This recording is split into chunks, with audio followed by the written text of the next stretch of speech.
1 September 2018, Norman sudah mantap dengan keputusannya. Warnet akhirnya diberhentikan, usahanya ditutup. Sebelumnya, bulan Mei, usaha warnet yang dikontrakan dijaga adik kedua juga terpaksa ditutup dan adik kedua Norman pulang ke Tasikmalaya. Sementara warnet yang di rumah Cisalak, adik ke-1, masih buka seperti biasa dan diserahkan sepenuhnya kepada adik ke-1.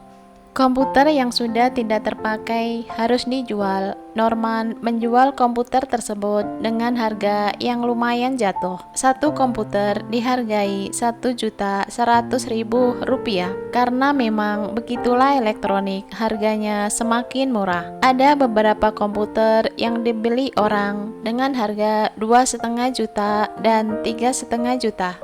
Karena Rena masih mengajar dan ketika mengajukan akan resai wakil kurikulum keberatan, Mbak, kebanyakan guru di SMP negeri memanggil Rena Mbak. Jangan berhenti sekarang, tahun ajaran baru saja berhentinya. Soalnya nyari pengganti gurunya susah, apalagi guru matematika. Rena sudah tidak mengajar komputer karena kurikulum 2013 sudah tidak ada TIK komputer. Akhirnya Rena menyetujuinya. Berhubung Rena masih harus mengajar, maka Norman pulang ke Tasikmalaya terlebih dahulu. Tanggal 30 September, mereka berangkat menuju Tasikmalaya diantar dua teman STM Norman dengan mobilnya Ferry dan Pram. Sebelum pulang ke Tasikmalaya, mereka menjual motor Vario 125 yang setiap hari dipakai Rena mengajar. Motor yang baru 1,5 tahun dibeli akhirnya dijual kembali. Untuk selanjutnya, Rena memakai motor Vario 150.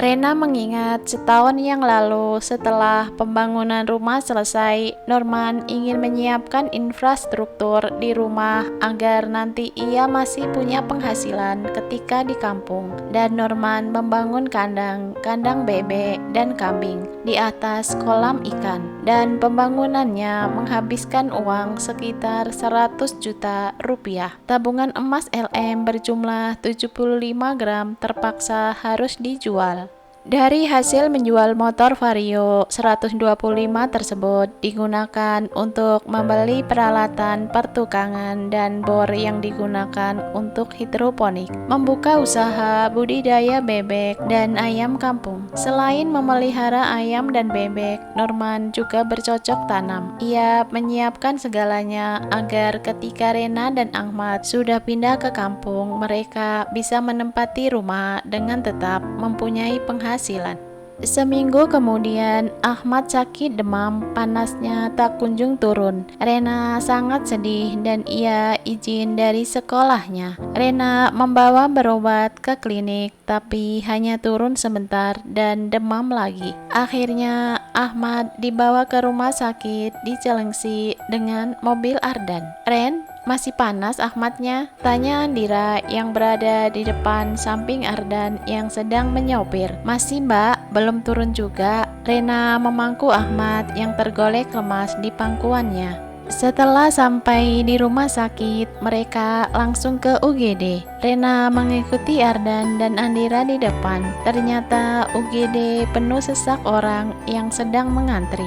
Andira langsung mengajak Rena ke pendaftaran dan menyuruh Rena duduk. Ibu, mau isi data dulu? Andira yang duduk di samping kiri Rena mengambil formulir dan mengisi biodata dengan Andira sebagai penjaminnya. Setelah itu, formulir diserahkan kembali ke petugas. Sambil menunggu petugas, Rena minta izin tetap duduk di kursi tersebut. Andira berdiri menghampiri Ardan di ruang UGD.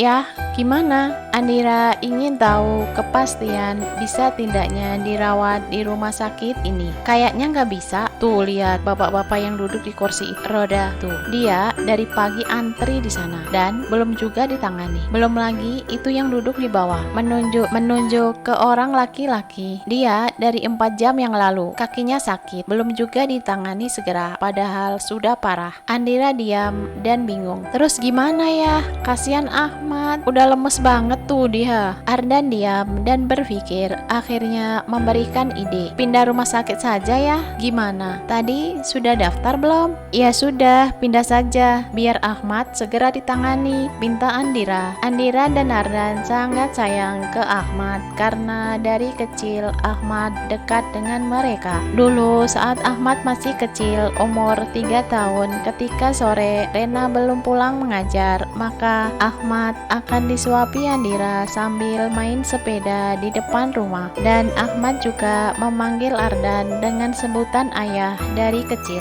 Sementara di tempat Rena duduk, Ahmad kenapa? Awalnya Rena bingung, tapi akhirnya Rena mengenal suara Umi yang memakai cadar di depannya. Lagi panas, demam, Umi tersebut memegang kepala Ahmad. Ahmad pucat banget, Wah, panas banget nih. Berapa, 41,3. Tadi sebelum ke rumah sakit ini, Rena sudah ke klinik di Cilengsi, tetapi klinik menyarankan agar segera ke rumah sakit biar ditangani dan segera turun panasnya. Ada yang sakit, Rena tidak mengira akan berjumpa di rumah sakit tersebut. Enggak, cuma ngantar ibuku lagi kontrol. Cepat sembuh ya Ahmad, sambil mengelus-ngelus kepala Ahmad. Saya permisi dulu, Rena mengangguk. Terima kasih, Bertepatan Umi tersebut pergi, Andira datang. Siapa, Ren? Andira melihat ke Umi yang bercadar tersebut. Ibu dari teman Ahmad di SD kelas 3. Yuk,